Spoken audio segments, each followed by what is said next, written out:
So I see some familiar faces and some new faces. So whoever you are, wherever you are, thank you for joining us today.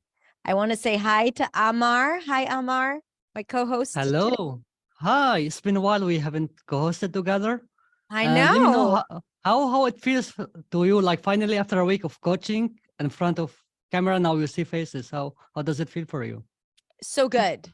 Really so good. At the beginning, always at the beginning, I only see, black screens. I don't see the videos. And then there's always this thought, maybe they're not going to turn on their cameras.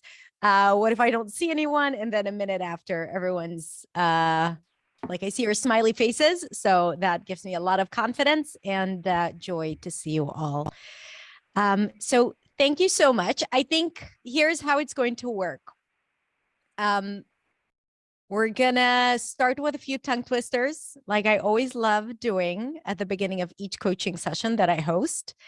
And in a few minutes, we're gonna let a few more people join in so they can sign up. Amar is going to share the form in the chat so you can sign up for a hot seat. Now, obviously, we already have 130 people live with us. We're not gonna have, I won't be able to work with everyone, but there is value even just from watching me work with other people. So I think it's going to be great.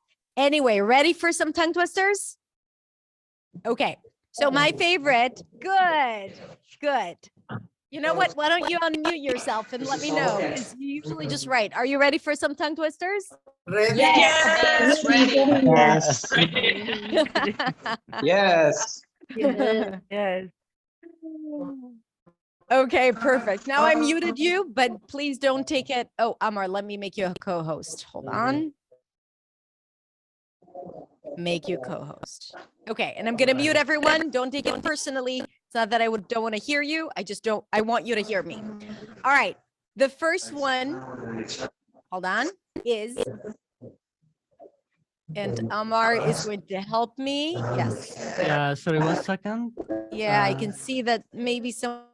Okay, sorry, Hadar, like I muted everyone and you got muted as well. I'm sorry, but just the way to do it. Now you can start.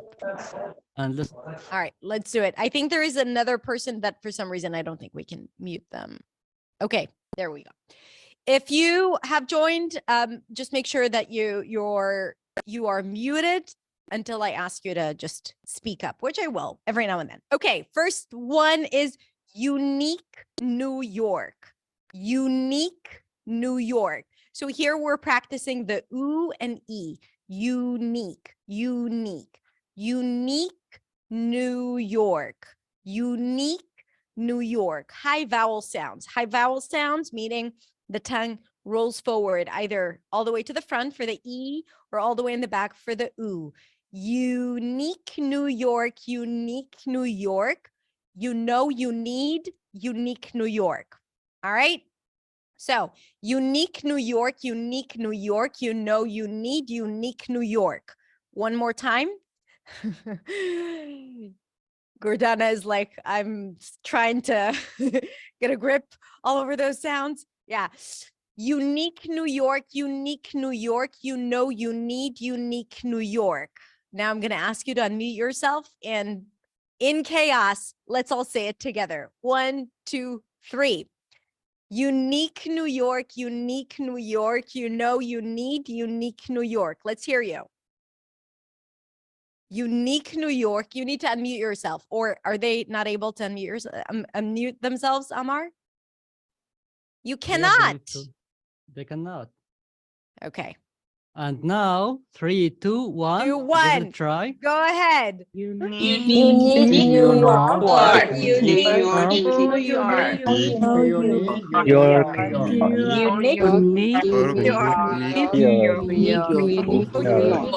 Unique New York. All right. My second favorite one is red leather, yellow leather, lavender leather. I actually use these before I record a video or before I go live. Red leather. We have the R and the TH here. Red leather, yellow leather, Lavender leather. We have the ah sound. Try to make it effortless. Red leather, yellow leather, lavender leather. Red leather, yellow leather, lavender leather. One more time, a little slower. Red leather, yellow leather, lavender leather. Red leather, yellow leather, lavender leather. All right, so Amar popped the link in the chat. So I'm going to give you a second to click on it and fill out the form if you want to sign up for a hot seat. And we're going to do one more tongue twister. Let's do she sells seashells by the seashore. S's and Z's. She sells, notice the Z sound at the end, even though it's spelled with an S. She sells seashells by the seashore. She sells seashells by the seashore. She sells seashells by the seashore. She sells seashells by the seashore. All right, very good. So let me know in the chat while you guys sign up, and I see that more people are joining. What has been, just write it in the chat. The one new thing, share with me one new thing that you've learned during this pronunciation challenge. And also I'm gonna answer a question that we get asked a lot. Until when is everything going to be available? So everything is going to be available until next Wednesday, which is the 22nd of March. So you have full access to all the recordings and the practice groups and the live coaching and the mindset talks until that date. And then everything closes. The Facebook group is going to be archived as well as the website. So make sure that you watch everything until that date if you haven't yet. Okay. So Erica says vowel pronunciation. Omar says stressing words in sight. Oh, the prosody and what words to stress. Good. Ornella, yes. For like before we go, I will repeat those tongue twisters and I'll share them in the chat. Pronunciation of tense ooh after an R sound. Ooh, good. I'm glad you liked it. It's a tricky one. It's like a very specific position in the words room and rule and rude, where a lot of times we tend to keep the tongue up and then the vowel sounds a little muffled. Reductions and connected speech. Good. Vowels. To apply more strongly main stress in the sentence, right? I think just that awareness of the stress and how we stress things is really important. Jatine says, loving my voice. I love that. Intonation. I hear the difference between is it the L or the I sound, the I? I think you're talking about the L. The TH sound. Okay, good. Ooh, so let's do a TH tongue twister. Wait, let me type it in. The 3 thieves.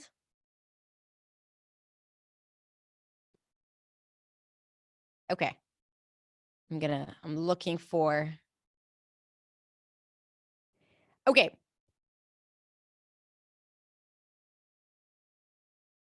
I haven't prepared those. Here it is. The 33 thieves thought that they thrilled the throne throughout Thursday. That's for all of you who liked the TH work. So let's make it complicated. Why not? The 33 thieves, the 30. So just a quick tip about the TH, the sound. It's very short, and sometimes you can pronounce it when the tongue touches the back of the teeth. The car. However, because the next word starts with another TH, you just leave it out there. The 30, right? Because it's a schwa, and you don't have to bring the tongue back in for the schwa. The 30. It's almost like I'm pronouncing one long TH with a short break in between. The 30. The 33 thieves thought that they. Here's another tip. Notice the T. What is my tongue doing for the T? That they. Even though it's a T, I place it on my teeth because I'm preparing for the next TH. We always want to anticipate the next sound. That they. So it's easier for me. I don't say that they, and then I have to move the tongue from the inside out. It's like shortcuts. Whenever we can take a shortcut, we do. That they thrilled THR, tricky transition. Bring the tongue inside. Make sure it doesn't touch anything. Thrilled, thrilled. That they thrilled the throne, again, THTH, throughout Thursday. Doesn't have to be perfect. I'm going to post it again in the chat. Let's do it again. Wait. I'm trying, it doesn't work. Okay, the 33 thieves thought that they, remember that transition, thrilled the throne. By the way, with thrilled the throne, it's the same thing. I actually bring the tongue up to touch the upper teeth. For the D, thrilled the throne throughout Thursday. Let me tell you why I think tongue twisters are fun. Obviously, and I hear a lot of voices saying, oh, it's not effective. What's the point of doing it? So I can tell you that for me, from my own personal experience, it has been very, very helpful. Not because I'm going to ever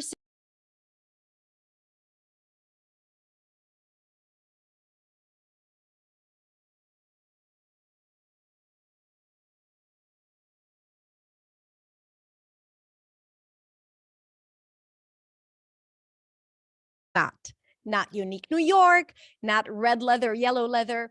But when it comes to speech sounds, we need to organize the sounds in our head and in our mouth. And tongue twisters help with that, where it's taken out of context, it doesn't have a lot of meaning, and you're just thinking about sounds and placements. So that is one reason. It really does help you organize sounds in your head and only focus on the sounds. Second, these are always challenging transitions, like in tongue twisters, or confusing vowel sounds or consonant sounds. And when you're focused on making that distinction, you actually tell your brain that this is important and you need to pay attention to it. You also teach your tongue how to master those tricky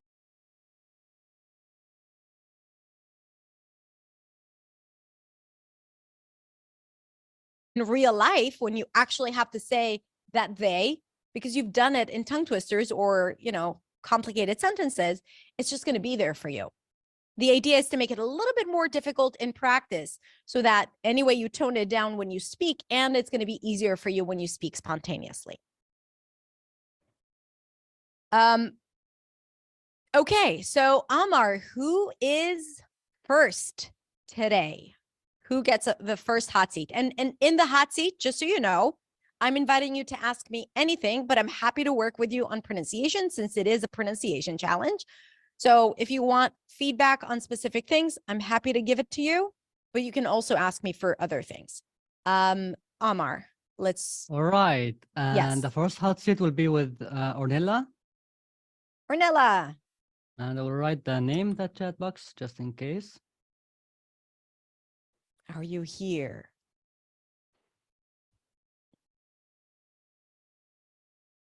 Ornella? Yes, she is here. Good. Finding a way to unmute, and then I want to make sure that I can see you. Here Hello, she is. Hello. Hi.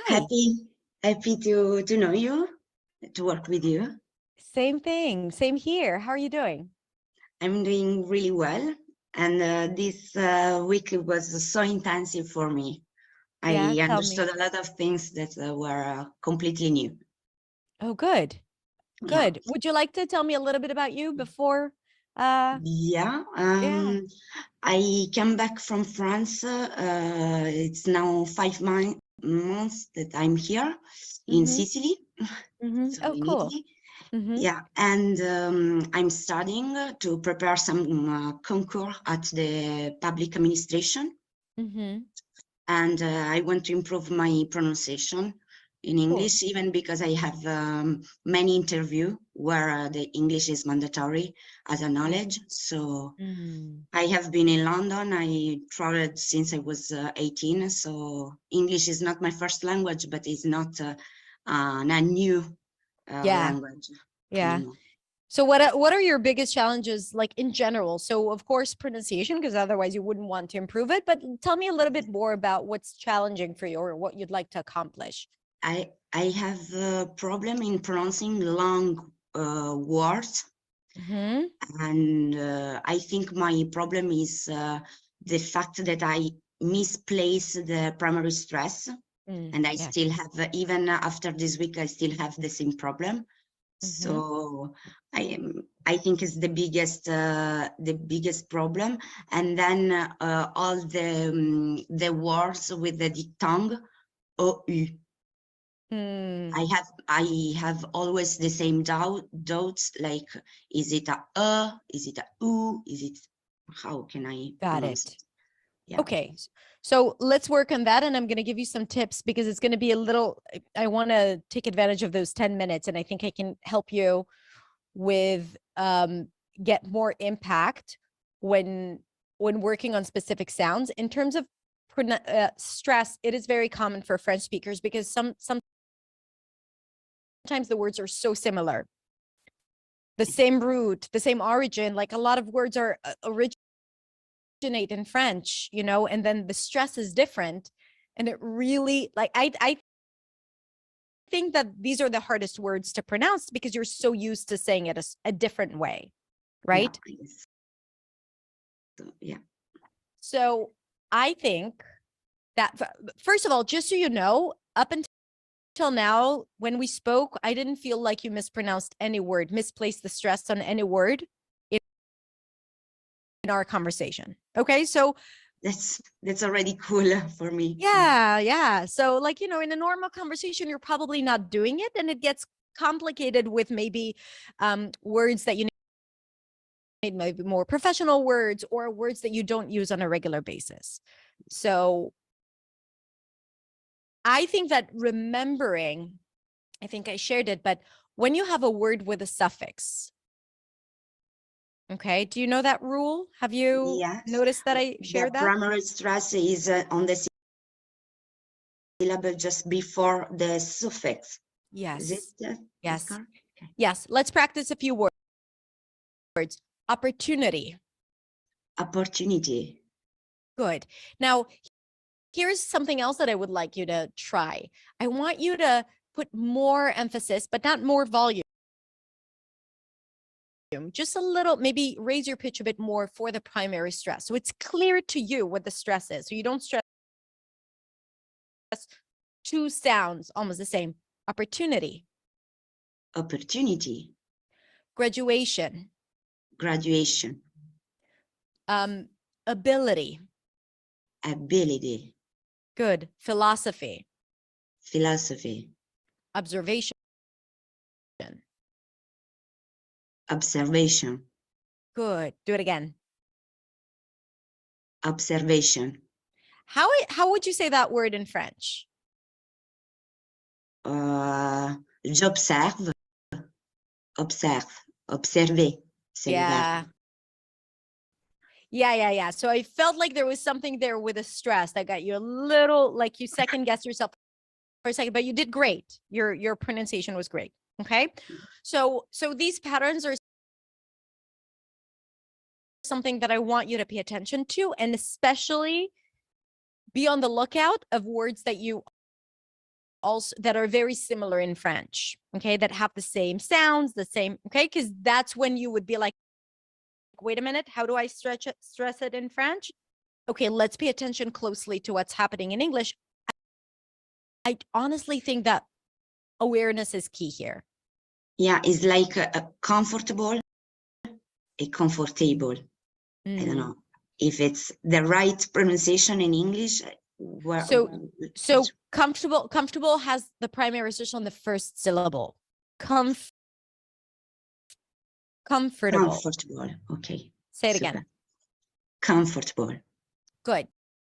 Can you put it in a sentence for me? I used to be comfortable on my sofa. Good. Can I can also teach you a quick trick, like comfortable. You can just turn it into 3. Comfortable. Comfortable. Yeah. Yeah. So it doesn't, so you don't end up stressing that additional syllable. Okay. Okay. Now I'm going to practice with you the tense u and lax and that's a good opportunity for everyone to practice that with us because it is a tricky sound, like a tricky pair for most people. But before that, I want to tell you something. I noticed that your jaw is very, it's not tight. It's just like in French, you don't need to open your jaw quite wide, right? You don't have sounds that are like ah or ah. No. And as a result, you're used to you speaking English with the jaw like kind of closed. Okay. And sometimes that creates tension, and it could also be additional tension that you might be holding in the jaw. A lot of people hold tension in their jaw, clench their teeth or. So I believe that being aware of like letting go and loosening your jaw could be physical, like, yeah, like massage. So like you're closing it like this. Like creating more space in your mouth. Let go of the jaw, let go of the jaw. Like this. Now massage it. Yeah. Even this.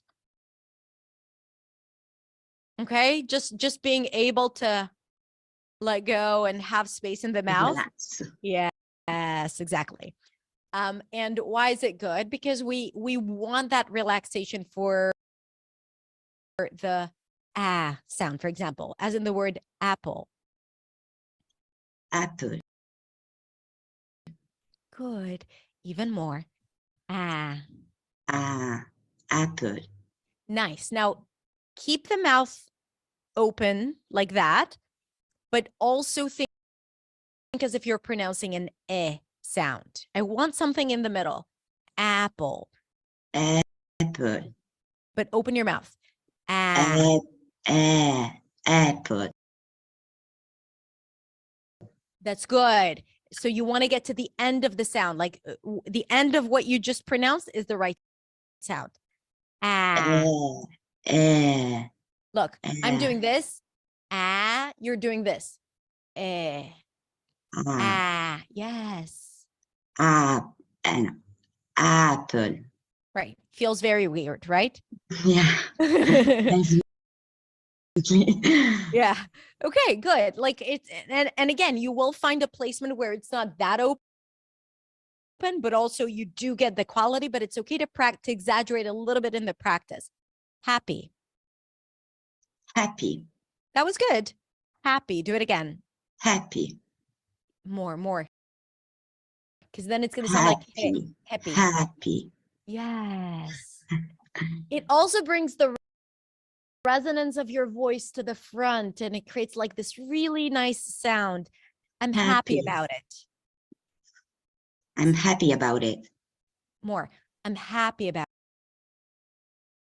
it. I'm happy about it. Yes. Happy birthday. Happy birthday. Bed, bad. Bad. Head, had. Had. Good. Left, laughed. Left. Let's try it again. Left, laughed. Hold on. Left, laughed. Laughed. Good. That's it, right? Good. Now let's practice the ah as in father sound. Office. Job. That's good. It feels like you're more comfortable opening your mouth here. Yeah. Opportunity. Good. Say it again. Oh, what's happening here? Opportunity. What syllable are you stressing? Opportunity. It's not what you So- did. So opportunity. Yes, that is it. You did stress the the first Okay. few times, right? You said opportunity instead of opportunity. Again, same rule. One syllable before the suffix. Opportunity. opportunity. Opportunity. It's a great opportunity. It's a great opportunity. Good, but now open your mouth a bit more, even though it's not the primary stress. It's a great opportunity. It's a great opportunity. Good, very nice. Now, I'm just going to say for everyone watching right now, please repeat after us. Use it as a pronunciation practice, okay? Like a sprint. Okay, Ornella, that was really good. You need to be mindful of the tension that you hold in your jaw, okay? Mhm. I think that would definitely make it easier for you to pronounce these two sounds. Let's practice the tense oo. Food. Food. Good. Now in French, there is a sound that is more forward, like the oo sound, right? Where it's Yes. here in the front. The American oo is all the way in the back. The tongue is not moving forward. It's pulling back. Say wa. Wa. Wa. Wa. That's the sound. Ooh. Ooh. You. You. Good. That was very good. Food. Food. Good for you. Two. Two. That was already you here. Two. Two. Good. Very nice. Now let's practice the lax Okay, so this is the tense oo for everyone. Tense oo. Hi. That's the high back vowel sound, meaning that the tongue pulls all the way back closer to the soft palate.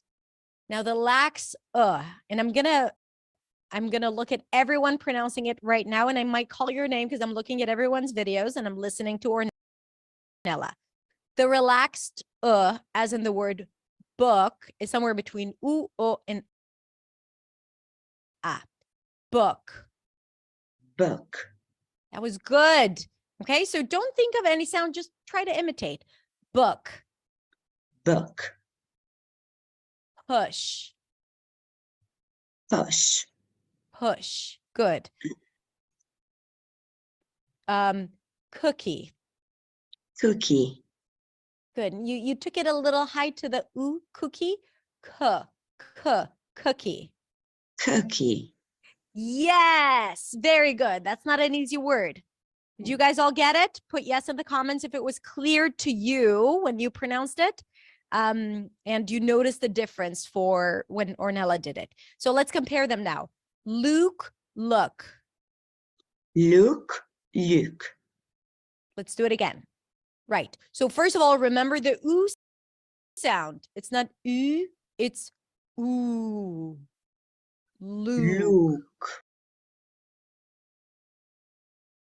Better. Look. And then look. And then look.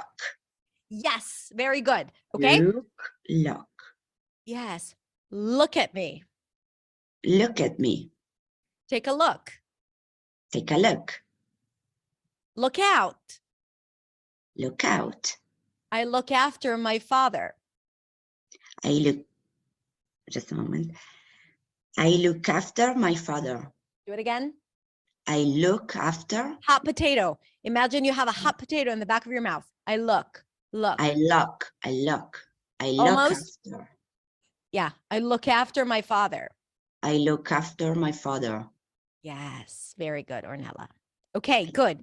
Small nuances, but I have to tell you that your ability to hear and then apply it is great. So trust your hearing and do a lot of shadowing exercises, but be mindful of just letting go and not going back to what you already know. Really try out new things. And you know what I think? I don't know why, but I feel like it would be a fun exercise for you to actually listen to different dialects and try to imitate them. Because to me, it feels like you need to kind of like break the patterns that you're used to and give yourself freedom to try out new things, because your ability to hear and apply is really good. So play with that and see what that does to you. And if it gets a little confusing, just go back to the accent that you want to imitate. Okay, Perfect. Thank you for advice. good. Good luck and nice Thank working you. with you. I will still follow you for a master class and wherever. So Amazing. Looking forward to seeing you there. Good. thank you. Beautiful. All right. Amar? And now we have Andres Jacob. Hi, Hadar. Hi, good to see you. How are you doing? Good to see you too. I'm doing great. Thank you for the opportunity. Well, thank you for being here. And would you like to tell everyone, people who don't know you, a little bit about yourself? Okay, I'm Chilean. I've been learning English for a long time, but over the last couple of years, I'm trying really hard. So that's why I'm here, and that's why I've been following you on YouTube, on your courses. I'm an electrical engineer. Yes. But apart from that, it's just a challenge for me to learn English. I want to travel to the US. I want to take my kid to Disney World. And I have this, as I said, a kind of obsession and also a challenge, professional challenge and personal challenge to be able to speak fluently and, as you said, with freedom. Yeah. So that I can enjoy every experience I have in the US or every other English-speaking country. Yeah. And you know, you've done a lot of work already, right? And I have, yes. yeah, and I'm sure that a lot of people listening right now is thinking to themselves, he sounds so fluent and he sounds so much in control. And yet I just want to show you how much what the outcome is or what we perceive could be very different from our own personal experience. And that's where, when I say, and I think we've talked about it before, like about the mindset. Yes. The mindset that goes like, because it's really, you know, it really is how you show up and what you believe is possible for you in English, like every time you speak, because when you do, you'll have charisma, you're very fluent, you express yourself, you're super clear. So what is it that still gets in your way, right? I mean, one of the videos that makes more sense to me is the one when you explain, when you speak about the imposter syndrome. I mean, I have the feeling sometimes that I'm going to sound fake in English because I try to emphasize a lot the sounds, and I try to learn exactly what Latin people, what are the mistakes that the Latin speaker do. So yeah, that's the thing.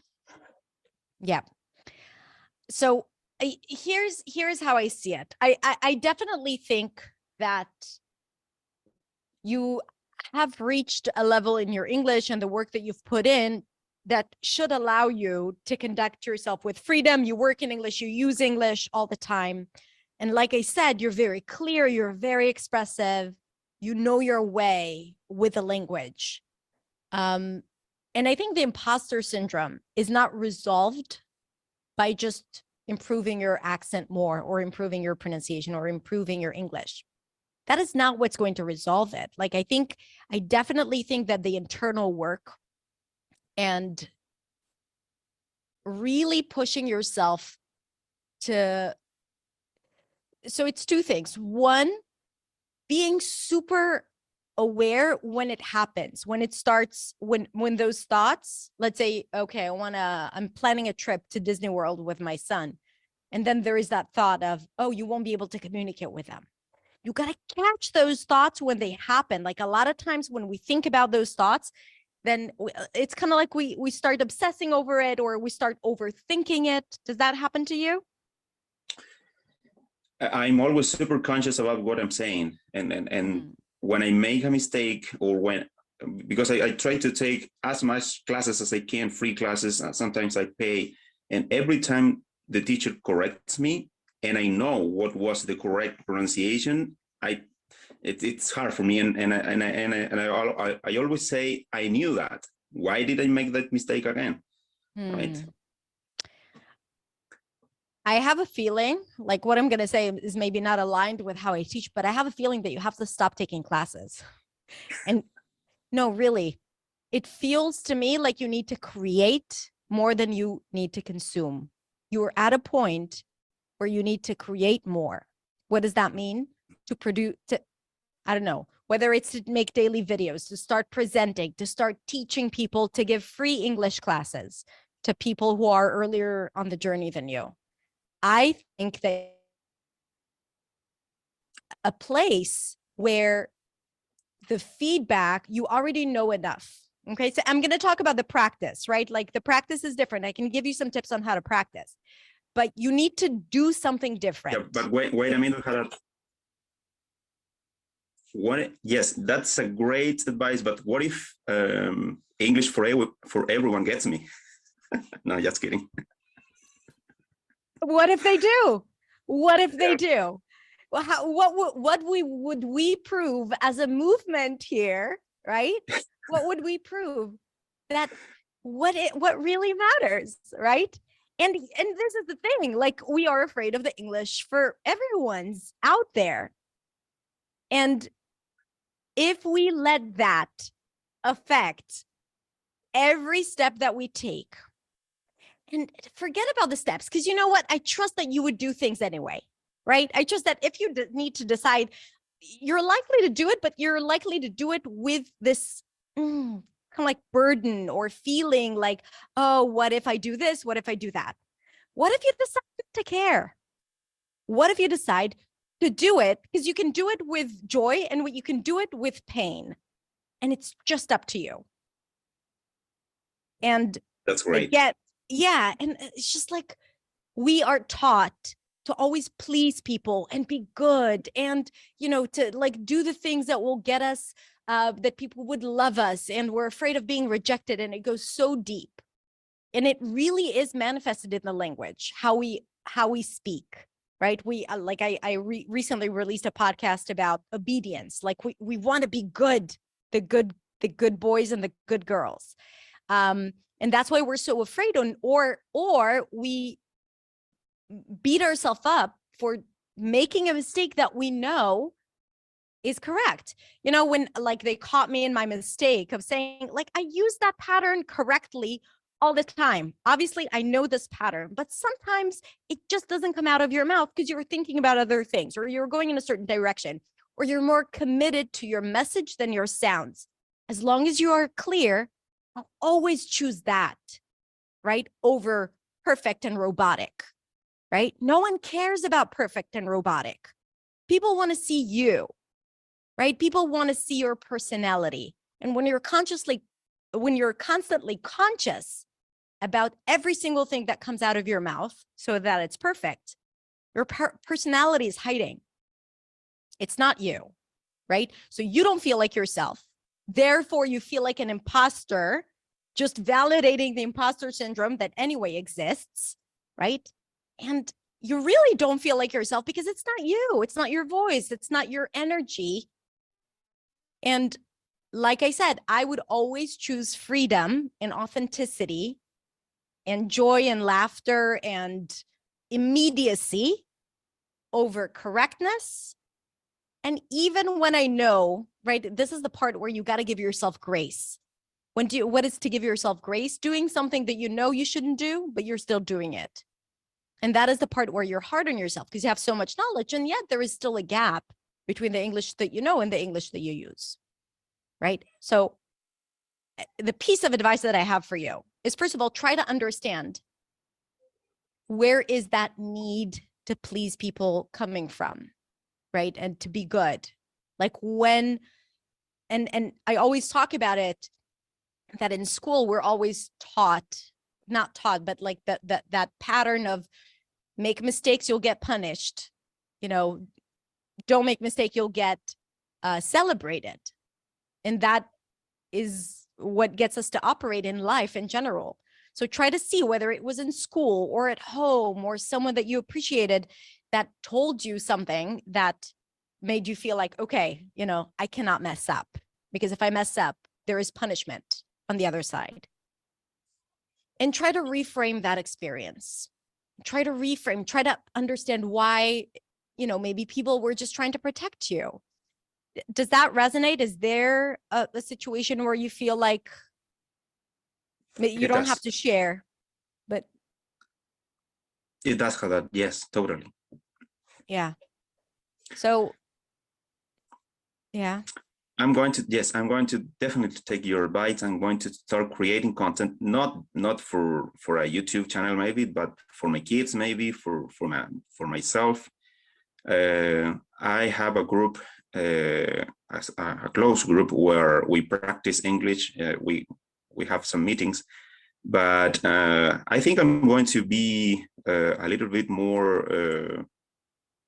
I mean, not that conscious about my pronunciation, but just focus on moving on. I mean, I think that I'm in a place that I can go to anywhere and express myself. So 100%. I know that. I know that. Yes.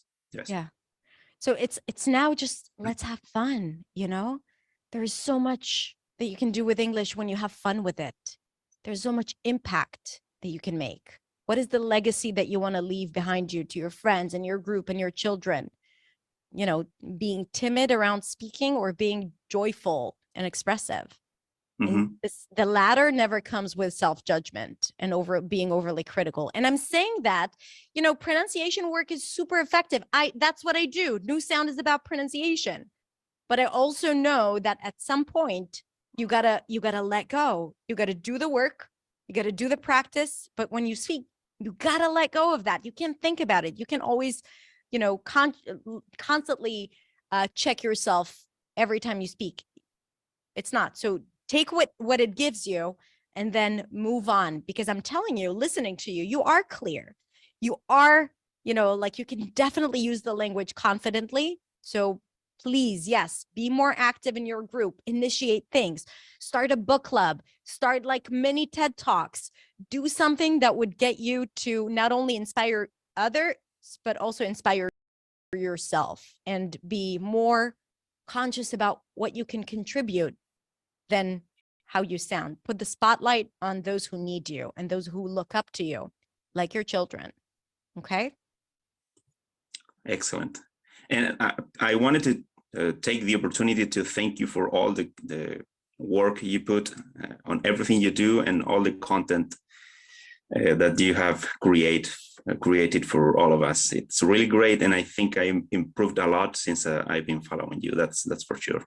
Well, it's an honor of mine. And thank you so much. And You're I can't wait for the next event to hear more about your progress and what how you were able to overcome the imposter syndrome. I will, Okay. definitely. Thank you. Good.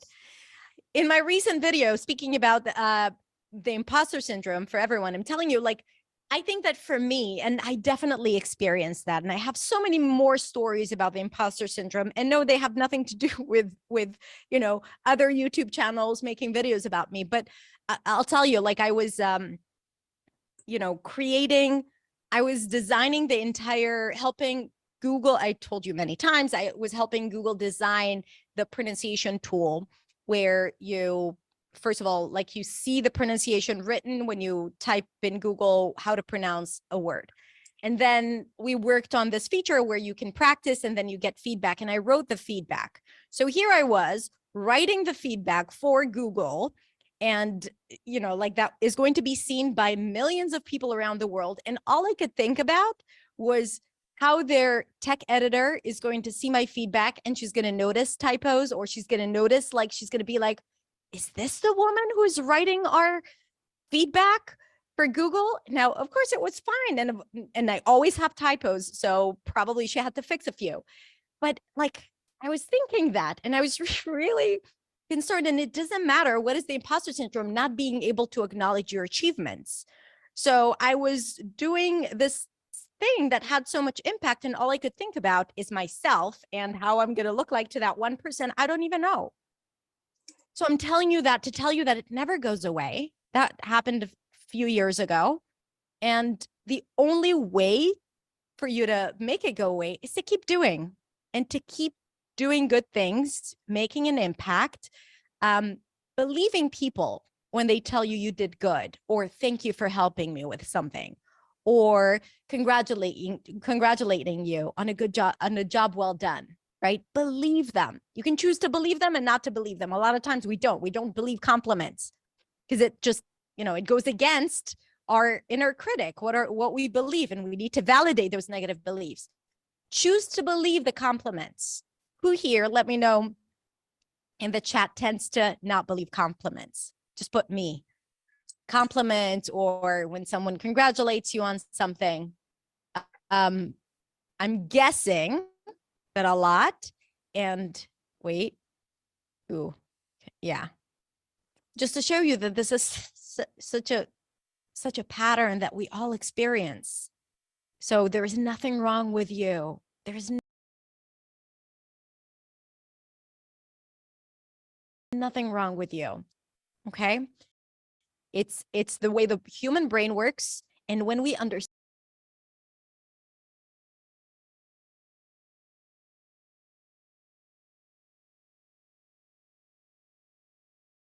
that this is how it works, we can start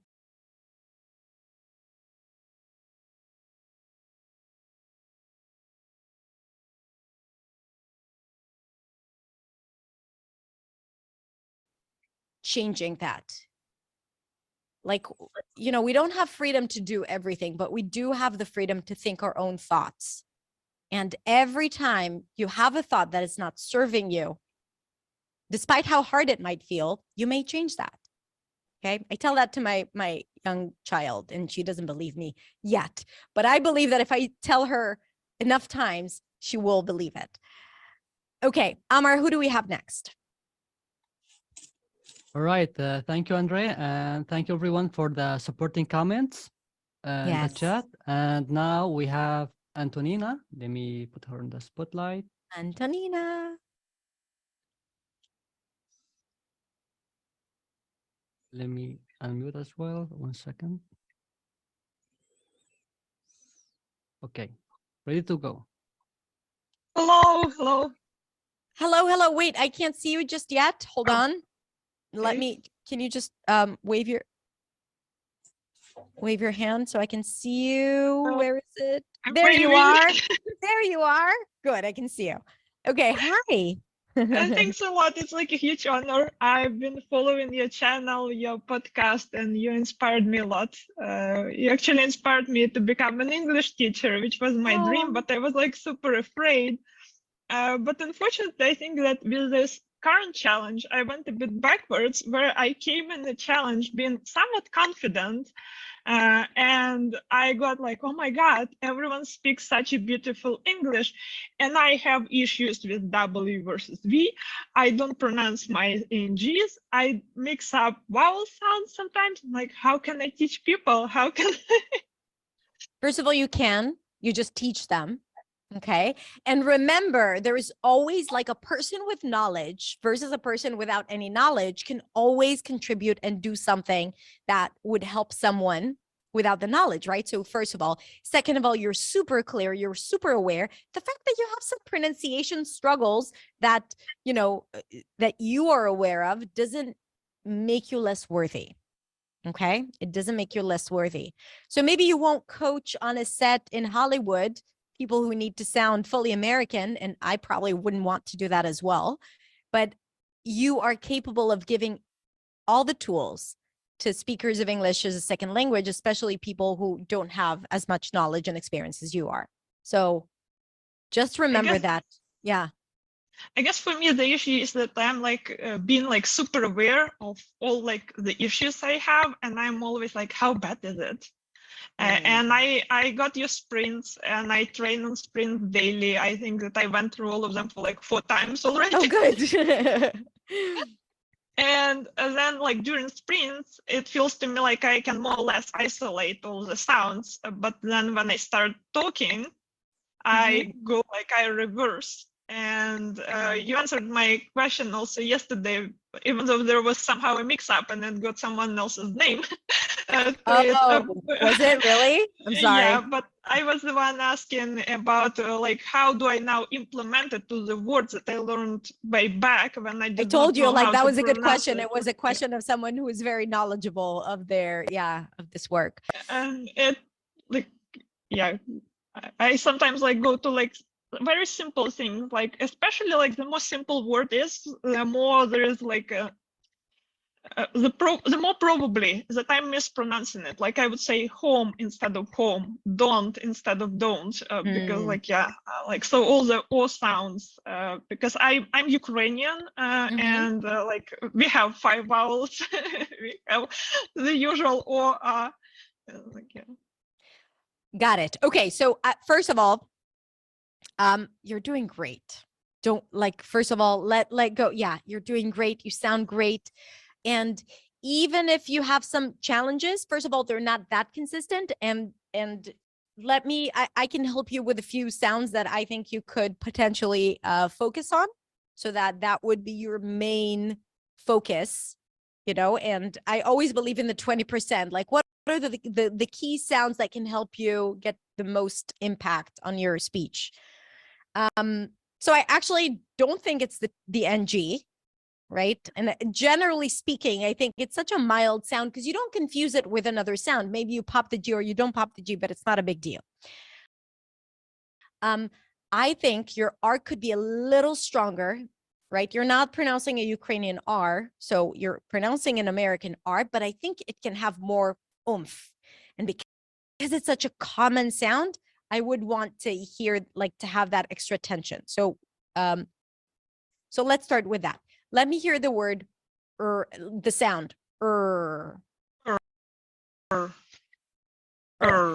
here's the thing. You're pulling the tongue back a bit too much. I want you to bring it a bit more forward until the tongue almost touches the front part of the, you know, if you were to put your finger just up to the first knuckle, you want to feel the tip of the tongue touching when you pronounce the R. Yeah, I guess I'm overcompensating because we have that like a r sound in Ukrainian and Russian, and I'm pulling like Yeah. So like Yes, right. Do it again. Pull it, push it forward a bit more.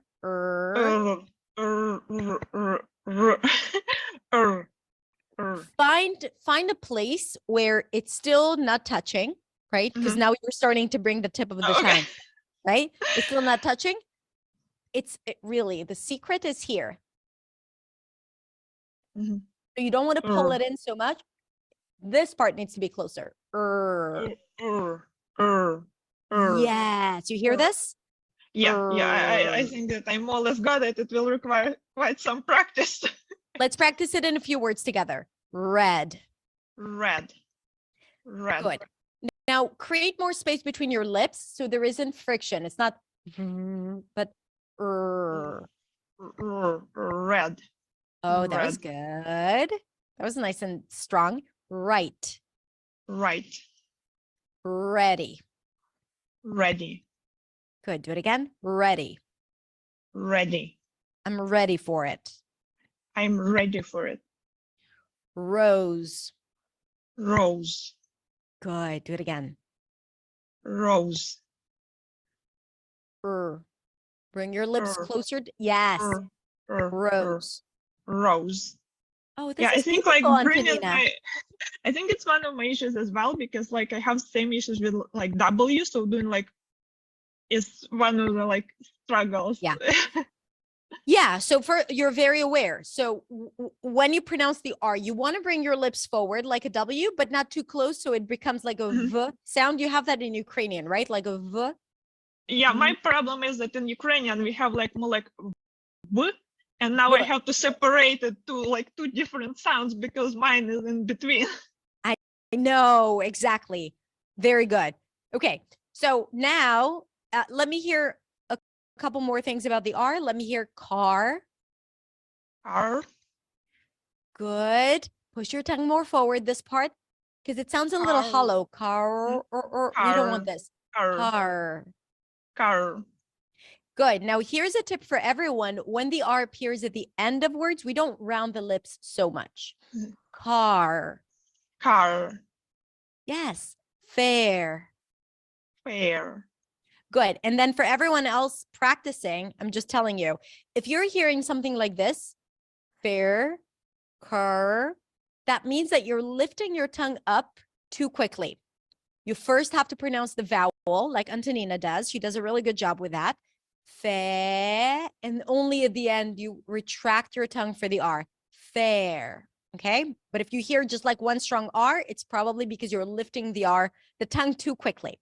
So Antonina, let me hear again. Fair. Where? Do it again. Where? Where. Where? Yes, that was good. It's here. This is what works. This, and this. Where. Where? Where? Here. Here. Star. Star. Good. All right. Beautiful, beautiful, beautiful. Okay. Will you remember this? Well, I will work on it. So hopefully, Yes. I will. Okay. Yeah. And you'll have the recording of this. So you'll be able to kind of like just repeat that part, because when you can hear yourself from the outside, it always makes things a lot easier. Mhm. Now, W and V, I think you're aware of it. So I'm going to, let's practice. Why? Why? Good. Where? Where? We. We. Wine, vine. Wine. Vine. We, V. We. Good. And when you pronounce the V, a little softer, right? Mhm. V. We. Good. How do you practice it? Well, mostly just using sprints. Mhm. And then after sprints, I tend to I'm trying to read a bit, and while reading, emphasize that I'm doing those specific sounds, Good. which are my problem. The issue is that recently I identified so many problems that I can barely read. No. Okay, good. When you read, you focus on 2 things tops, not everything. Yeah, You I don't- focus on like 10 things at the same time, and I can't pronounce any word. Antonina, are you a bit of a perfectionist? Yeah, it's one of my issues. I'm trying to work sort of like with it, but yeah.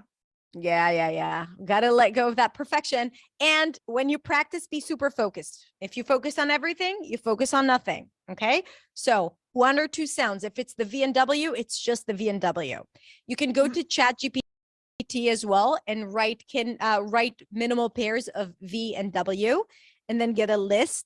It's gonna produce a list with those pairs, and it's really good to practice those pairs. And if you want to get really fancy, you can actually come up with a sentence that has those 2 words and practice it yourself. I find this both good for the brain because you create sentences, but also good for your Yeah, mouth. I'm doing that in the shower a lot.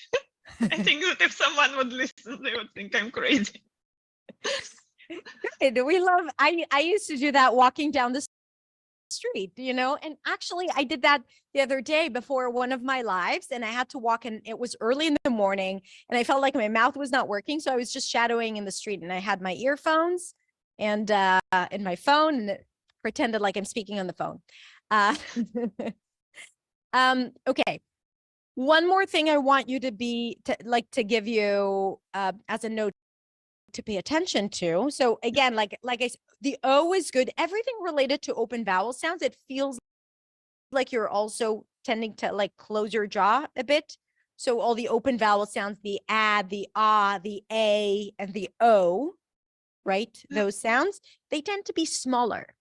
Create more space for them. Give yourself take up more space with your pronunciation. Okay, not small. In English, you use more space in your mouth, and you have to, because you have vowels that are produced with this, like the ah sound and the o. You can get to the o sound if your mouth is open enough, right? If you start really small, you have nowhere to go. It feels like, to me, it feels very unnatural whenever I'm training all those like R's and father and like and then like cat. Yeah, I can see the It tension. feels like like I'm so unused to like opening my mouth that wide. Yeah. Do you clench your teeth when you sleep? Oh yes, yeah, I do have the issue, and sometimes if I over practice, I do have like a bit of. Yeah, because your muscle here is very tight. Okay, this is why you can't open it. So I think that massaging your jaw. Okay, there is an exercise that I do. You probably know it from the sprints. Let's do it together. Okay, grab your chin, and then you take a deep breath, and then you exhale and you shake your jaw. Okay. Let's do it together. I'm going to do it once. If you don't know it, everyone, please do it with us.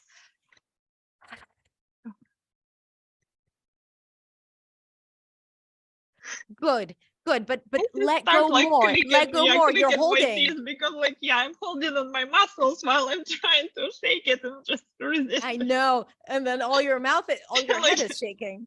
Yeah. Yeah. So let's do it again now with sound. And this is like an exercise that I want you to do every day for the next 2 weeks. Eventually, your brain will be like, oh, I have to let go of the jaw muscles because you don't know what that is, right? But it will. Okay, let's do it again. Now with a sound.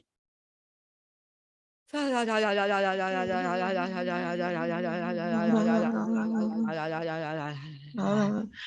I guess that would take quite some practice.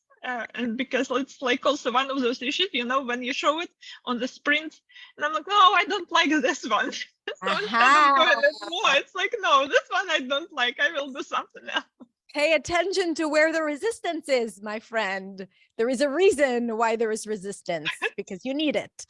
But yeah, thank you. I do have like it in your sprint, so I will I Good. have an example to follow there. Like, Good, but do it outside of the sprints every day as yeah, well. yeah. Mhm, Okay. Okay. And yeah, and thank you. once I think that once you let go of that tension or you learn how to let go of the tension, then all those vowels, the ah, the o, the ah, are just going to feel more natural to you. They're not natural because you're really going against your muscles right now. Mhm. Okay. And I have one more question, which I don't expect you to answer right now, but just like on the masterclass, when you will be talking about new sound, can you please also mention for like advanced learners, so to say, like myself, where I do know a lot of the basics, in which way it can be still helpful, if it can be, because I was like, do I get it, or it would be too like not so interesting, like how much value am I getting from it? Yes, absolutely. I can tell you right now that we have very experienced learners and teachers and native speaking teachers in my program, because not only that it teaches you the sounds, it also teaches you how to even think about it or organize it. Now, especially when it comes to prosody, and I will talk about it in the masterclass. I have to. When it comes to prosody, like how we break it down, how we talk about the different elements, how it all comes together, because it really is way beyond the sounds, but also the actual practices and exercises that you get there that are extremely valuable, especially if you feel like you're unable yet to implement it fully. But I will come back. When are you joining? On Sunday or on Tuesday? On Tuesday. On Tuesday. All right. Mhm. So I will look for you in the chat and I'll elaborate more on that. But I can tell you definitely that this is, we've had a lot of advanced learners and people that keep coming back, like, or taking new sound again and again, because there's always something there. It really is packed with content and it goes beyond just the sounds. So. And thank you a lot. And like, I always recommend your channel and everything to my students. You actually are doing so much for the community, for those who teach, especially I feel like for teachers who are not native speakers, you've been like extremely supportive. Thank you. Thank you so much. Thank you. That's such an honor. And I'm so happy to hear that. I feel that for me as a non-native speaking teacher is to kind of like create a space for myself in the online world hasn't been super easy, but I've also been blessed with an amazing audience and people and community that has been there for me. So I feel like I've been very lucky and privileged in my journey. And I think that anyone who wants to teach or to share knowledge, it's a game changer in our lives, especially if you have a calling for it. So it really is important not to let those voices hold you back, or I'll wait until I'm perfect, or I'll wait until my pronunciation. Yeah, I've been waiting for 15 years before. Yeah. Okay. Thank you, Antonina. Thank you. All right, Amar, my dear, who do we have next?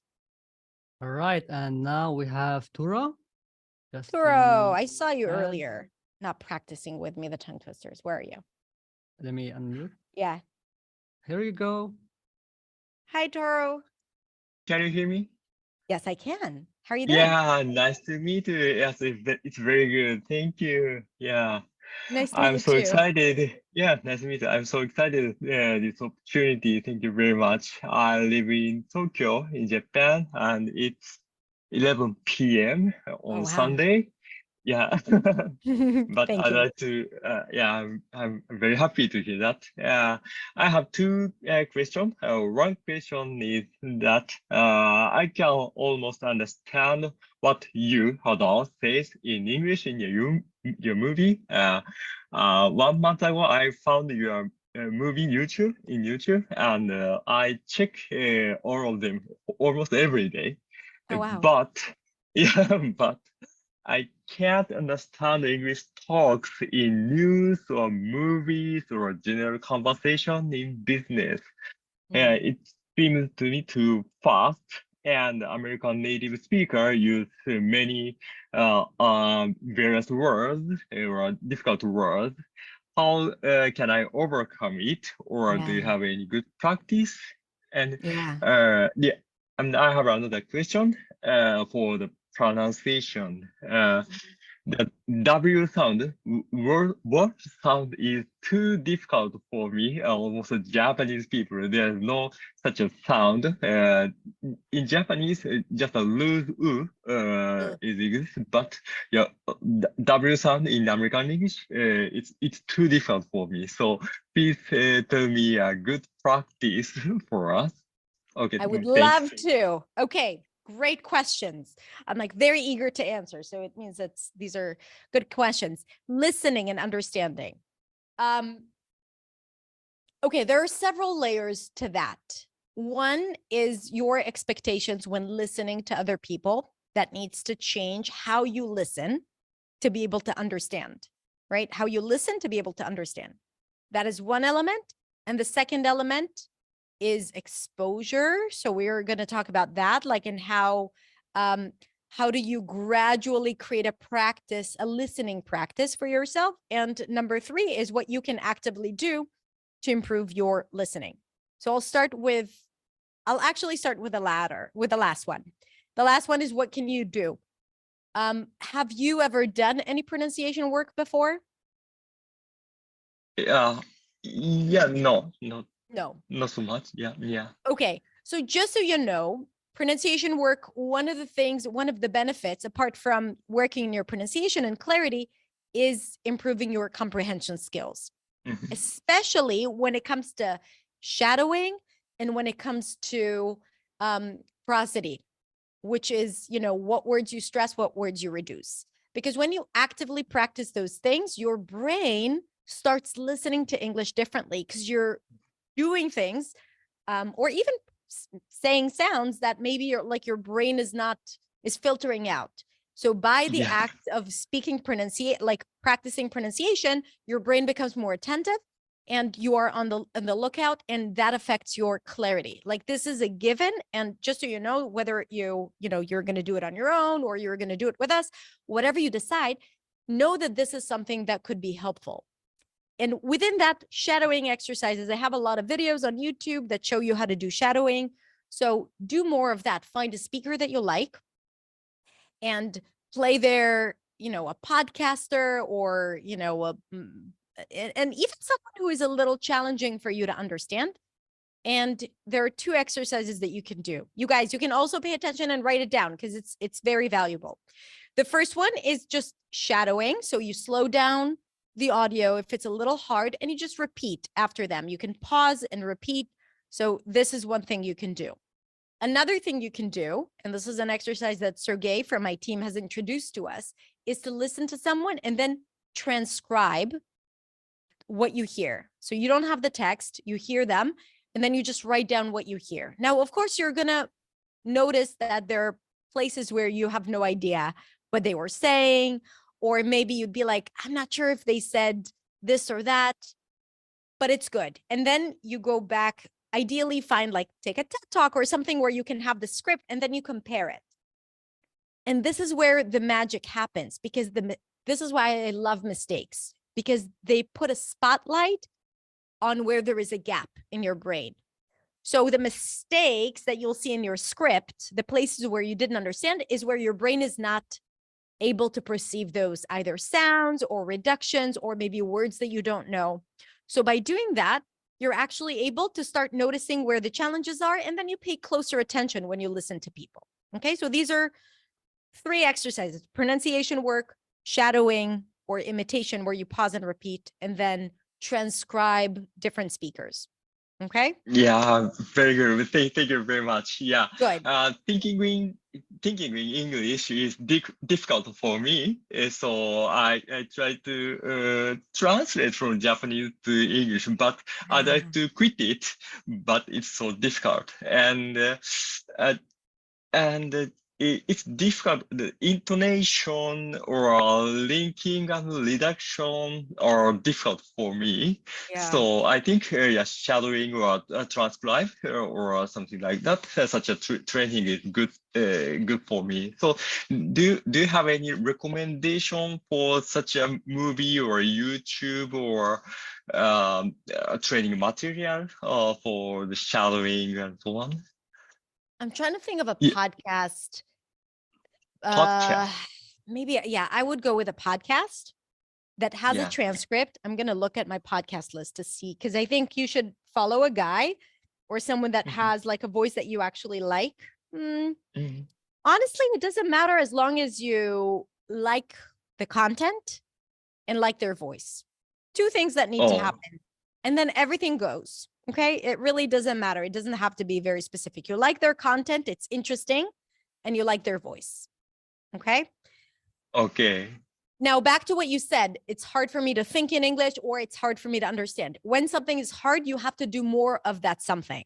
What does that mean? You got to expose yourself to listening more, right? Really expose yourself, even when it's hard and even when you don't get it. So again, like, and that's going to get to the last point, but immerse yourself in speakers, different accents, different, like a TED Talk and a TV show and a podcast and an audiobook and like different platforms or different features. And same thing with thinking. You struggle with thinking in English because you think in Japanese. Practice thinking in English, right? Actively practice thinking in English. Like, do more of that thing that you want to get better at.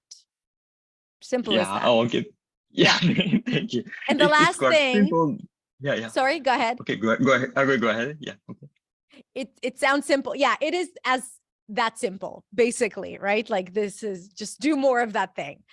And the last thing is that when you listen to people,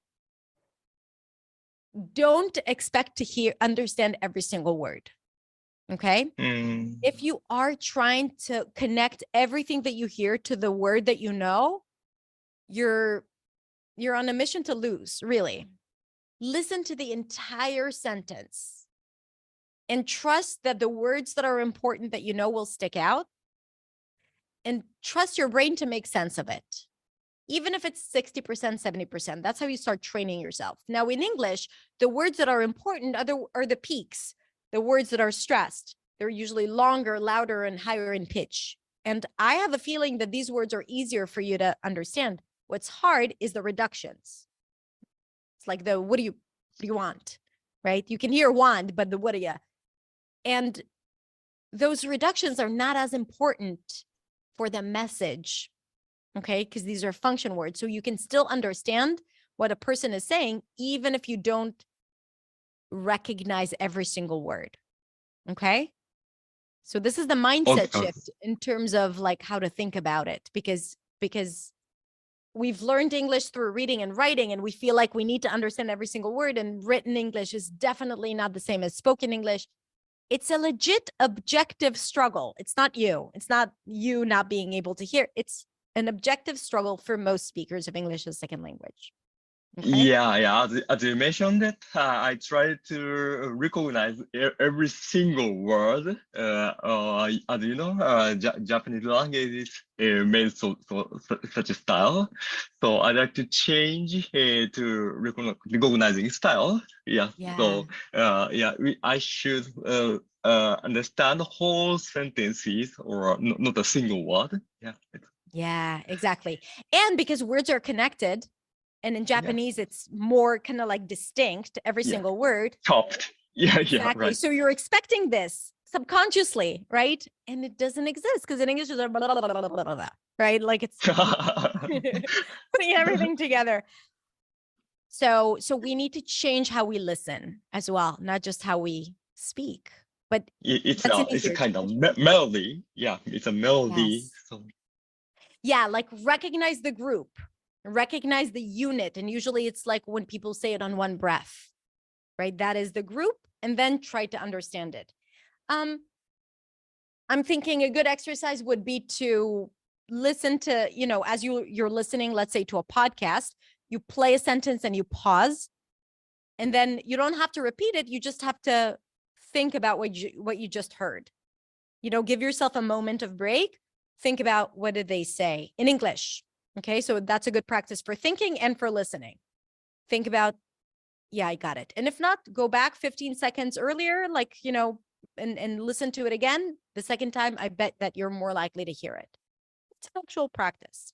Okay. okay, short practice and repeat it is very important. Okay, thank you. Yes. Okay, I'd like to start your Hadar's podcast. Yeah, for Sounds the good. training. Yeah, do Yeah. it. And I think the transcript, I have the transcript for most episodes, so you can find it on my website. It's free. You can download it. Yeah. Okay. Okay, yeah, I'll Good. check it later. Yeah, okay, thank you. Let's practice the oo sound. Okay. Oh, sound. Yeah, it's too difficult for me. Yeah. So first of all, Mm. this doesn't exist in Japanese, right? This oo sound. And I think what would help is to really create the muscle tension here. And so every day, I would recommend that 10 times you'll do this. E, oo, e, oo, e. Good. Just to kind of like get used to this new position that feels a little new, right? Let me hear the word you. You. That was good. Food. Food. Good. Your tongue is somewhere in the middle of your mouth. Keep the tip of the tongue down, right? It has to be down. Down. Down. Ooh, food. Ooh, food. Food. Ooh. Even more. Ooh. Let me hear the word wa. Wha. Why? Why? But why? Why? Good. Why? Why? Good. And now let's just hold that. Ooh. Ooh. Good. Food. Food. That was good. You. You. Two. Two. The two shoes. Two shoes. What do you do? What do you do? It's on the news. It's on the news. Good. New. Yeah, just keep it tight. Keep it like this. Work with Amir. But listen, Toru, it sounds good. It sounds really good. Really? That's the sound. Yeah. And whenever you lose it, just go back to the why. Why? Right. Why? Yes. Because here's the thing, the W of why. Oops, wait, hold on. The W of why is very similar to, it's not very similar. It's pretty much the same sound as the tense oo as in food. Okay. Okay, Okay. good. Yeah, I can understand the difference of tense U and W sound. Yeah, W sound is some kind of semi-vowel sound. So I'm not sure what is the difference of that, but it's quite different for me. Yeah, Yeah. tense U and W. Yeah. But technically it's the same. It's just a different position. The W sound is an oo sound that opens up to another vowel, right? That is technically what's happening, but the tongue is doing exactly the same thing. Okay, okay, it's good. Okay. Good. Ooh, That was good. food. Food. Yeah. Okay. Food. Good. And keep the tongue down. Okay. Keep tongue down. Okay. Okay. All right, Toru. Have a good night. Yeah, thank you You're very much. dismissed. You can go to sleep. Yeah, thanks so much. Yeah, Hadar. You're Okay. very welcome. Pleasure meeting you. All right. Good job. Thank you very much. Okay, thank you. All right. So, Amar, I think we have time for one last person. Right. And from Japan to Brazil with our last hot seat with Fabiana. Fabiana. Hello, Can- hello. Hello, Wait. hello here. Yes, hello. Hello, how are you? I'm good. How are you doing? Great, great. A little Nice bit nervous, because it's like a rock star, and then you have the chance to talk to her. That's the feeling. Very, yeah, a very silly one. Well, thank you. And I feel the same. I feel like you are the rock star, and I'm honored to Oh, speak no. with you. Yeah. Fabiana, tell me a little bit about you. Well, I've been learning English for a long time, Mhm. but as Antonina said, the problem is I'm also a teacher. And the imposter syndrome here really works because Yeah. you have to be able to teach and you have to be able to say things. And sometimes you are not, you are aware of them, but it's difficult to overcome. So it's really hard when you have to teach. And as I said, we don't have a coach for teachers. If you are a student, it's easy to find. But when you have to teach, it's much bigger, it's much harder to be able to do it. And then your mistakes kind of jump in front of you, and it's hard to overcome them. That is the feeling that I have. And it's a lot. It's intonation, stress, TH, dark L that I've been working a lot now, with your videos, but it's hard. Okay. So first of all, let's reframe that concept of it's hard, because I know it is. I know. But you have to remind yourself that you're making progress daily. And a sentence that I love using is, I'm on the right path to success, right? My success is inevitable and I'm on the right path. So every time, this is just like a mantra that I want you to kind of keep to remind you that it's all about progress. You're not supposed to be perfect. You are doing something most people can't do. I know you take it for granted, but I want to remind you that not only that you communicate in a second language, something most people around the world don't do because most people are monolingual, right? Not only that you communicate in a second language, you also teach it. And by teaching it, you're opening doors to other people, okay? The impact of you or the outcome of you managing those negative thoughts is incredible. It's profound, right? Because whether you think that or not, and the imposter syndrome prevents you from actually feeling that. But I'm telling you, as an English teacher, seeing other English teachers, when you inspire someone to actually do the work, and when you inspire someone to feel, or when you make someone feel good about themselves and like it's possible, and you show them the light, right? That is so much more important than any dark L that you mispronounced. Remember the focus. Remember what matters. I know that it's important to you, and it's good. We always want to be the best version of ourselves, and that is good. Yeah. Okay. So strive and learn and all of that.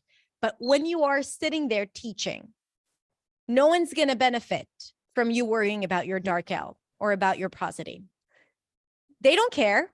They probably haven't noticed because they're not at a level that they can notice the things that you notice. Yeah, that's right. You're not going to impact them. They're not going to acquire bad habits from you, just like they will not acquire good habits from you. Pronunciation, like mistakes, are overrated because for people to catch a mistake is so much more than hearing it once. Just like the right form is so much, you cannot use the right form after hearing it once. You got to understand the difference between how you pronounce it and then how it's supposed to be. You got to repeat it. You got to use it intentionally. So if you make a mistake, believe me, No one's going to make that mistake because of you, probably because, maybe that's their patterns as well.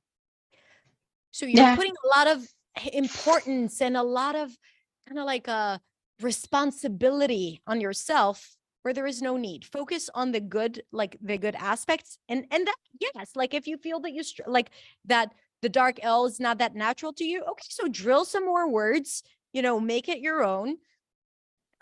Create time for it. I don't necessarily think that it's something that is critical, but if you feel that this is challenging for you, yeah, by all means do the necessary work, but let go of that responsibility and pressure and tension of being perfect, because they don't care, and that just ruins your experience, and you become you're not the best version of yourself as a teacher, right? Because it affects your teaching style, it affects your joy teaching.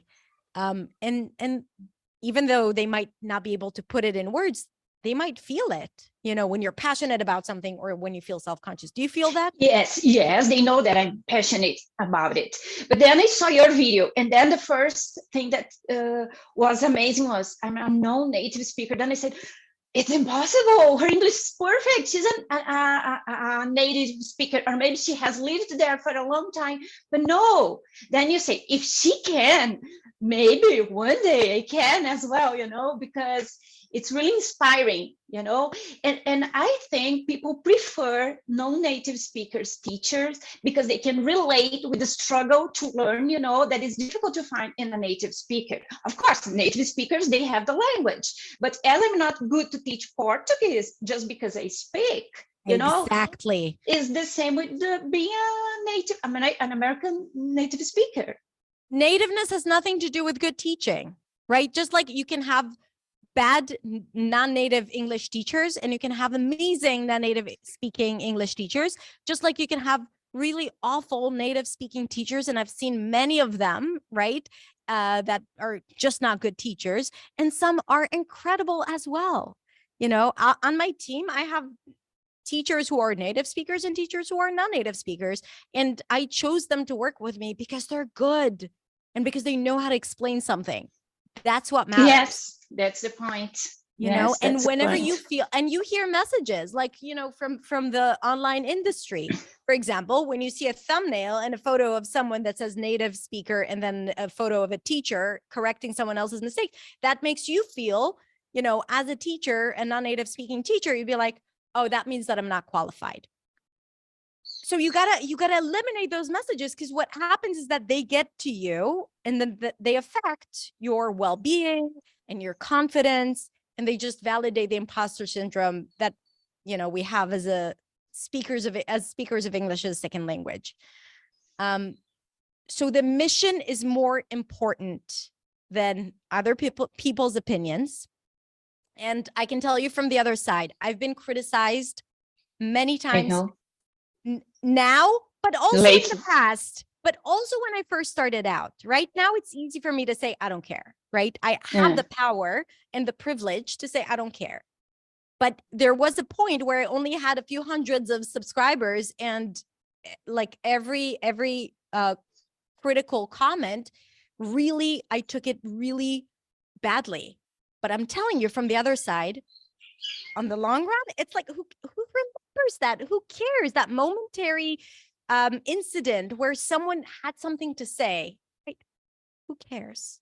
It's leap of, we make mistakes, of course, and it depends on the day we are better, it depends on the day you are terrible. There are days we feel our English is amazing, but some days we feel like, oh my God, I can't speak, I'm a fraud, Yeah. But I have you as a model, so I know that I can get better, and it's important for me, And you are a model to your students, so that when you feel that you're making a mistake and you're like, oh, actually, no, it's not well, it's well, just I noticed it. And, think of the impact that could have than just being all perfect, right? Of like them seeing someone they admire and they look up to, acknowledging something, dealing with it nicely, that tells them that it's possible for them too, right? So I think that when we carry our mistakes proudly, that gives permission to everyone who's looking at us to do the same. And I am the from the team that believes that mistakes is the only way to learn, or is something that is a natural part of communication in your first language and in your second language. And, like it is what it is. It's just a lot like when you give yourself permission to make mistakes, you give yourself permission to be you. Otherwise, you don't speak. That's what I tell them. Make mistakes, but speak, then you're going to check and correct, But as a teacher, it's difficult to find someone to talk that is going to pay attention to your mistakes. Maybe you have to start a program for teachers to check them. I actually used to have a program for teachers, and we just did so many things. So I had to it was an amazing, it was called English Teachers Academy back in 2020. But we were doing so many things, and I had to kind of make a decision where to go.